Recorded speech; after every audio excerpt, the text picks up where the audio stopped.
Sebenarnya aku tuh udah lama banget ngeblok-blokin sosial medianya NM, karena bukannya aku haters ya. Jadi aku tuh orangnya kalau menurut aku kontennya nggak sesuai dengan apa yang mau aku lihat, aku skip, aku blok-blokin gitu. Karena ya menurut aku nggak aja, apalagi kalau misalkan dia udah nyenggol-nyenggol orang, ngebuka aib orang, ngehina orang gitu. Menurut aku kayak nggak aja aku untuk aku lihat gitu. Akhirnya aku blok-blokin.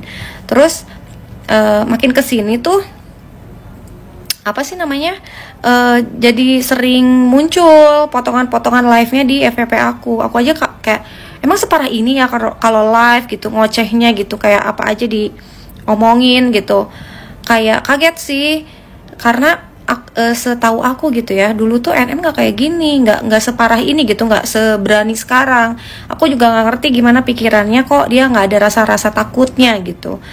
Siapa backingannya juga nggak paham gitu. Karena kalau manusia biasa gitu ya, itu ada rasa takutnya, apalagi kalau berurusan dengan hukum. Dan ini bukan sekali dua kali kan kena kasus hukum gitu, udah berkali-kali kok, tapi nggak ada takut-takutnya, nggak ada kapok-kapoknya gitu. Karena menurut aku ya, dia tuh kan mata pencahariannya tuh banyak gitu. Dia bisa nyanyi di klub-klub kan, dia suka ngisi nyanyi gitu, acara event-event di klub. Dia juga punya skincare, sekarang nambah usahanya bakmi, ada endorse juga, ada BA yang lain-lain gitu. Ngapain cari kerjaan yang ngebahayain diri dia gitu, kejerat lagi kasus. Malah aku denger ya, ini ada lagi yang mau ngelaporin Pak, katanya sih pabrik, yang punya pabrik ya, ini mau dilaporin. Tapi kayaknya ya, aku tuh ngelihat langkahnya tuh kayaknya ini nunggu kasus RG dulu vonis. Nanti setelah laporan RG vonis ini masuk, jadi nanti dia akan dihukumnya tuh ditambah lagi kayak gitu sih yang aku lihat. Makanya serem banget say. Emang ya, ngelawan pembuli itu jangan takut, harus dilawan, jangan kalah. Kayak dokter R tuh dikata-katain abu-abu, dia sengajain datang ke pengadilan outfitnya abu-abu. SS dikata-katain ular, jangan kena mental dikata-katain ular, sakit hati gitu kan. Dia bikin live dengan tema ular, nah itu emang harus digituin gitu. Jadi jangan lu mau ngancurin mental gue, mental lu yang akan gue bikin hancur kayak gitu. Jadi mungkin ya ini maksud Tuhan menciptakan panda di dunia ini untuk melawan NM salah satunya, karena yang berani cuma dia. Menurut aku ya, yang paling sama-sama gilingan tuh mereka berdua. Dia bisa teriak-teriak gitu depan mukanya, Ami, selamat ya 20 tahun Ami. Itu gimana sih NM gak kena mental digituin?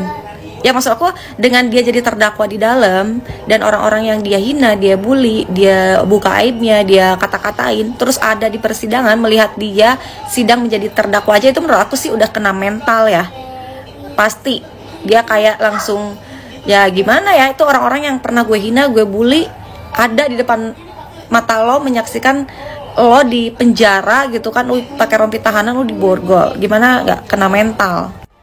Karena kalau kita takut sama pembuli, ya terbukti kan NM tuh semakin berani ngebully orang, karena dia tahu orang-orang pada takut sama dia. Cuman Panda yang berani, ya aku akuin Panda dia lawan yang pas untuk NM. Karena lo kalau udah berani bully orang, ya lo nggak usah marah kalau lo juga dibully gitu.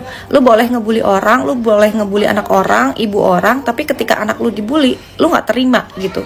Menurut aku lucu, kamu mau nyubit tapi nggak mau dicubit gitu. Itu kan orang yang egois ya. Kalau kalian ingat juga ya, pertama NM jadi terdakwa, itu dia dengan santainya, dengan pedenya, dada-dada keluar dari kantor polisi setelah status dia jadi terdakwa. Itu aku yakin ya, dia tuh ada backingan sih.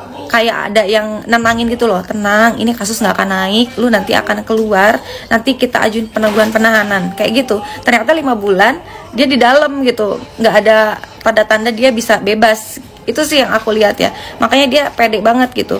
Ya sekuat apa sih power yang nge-backing dia? Kalau salah ya tetap salah, karena nggak semua oknum bisa dibayar gitu kan. Sekuat-kuatnya Sambo berkelit, dia masuk juga kok gitu, kasusnya terkuak.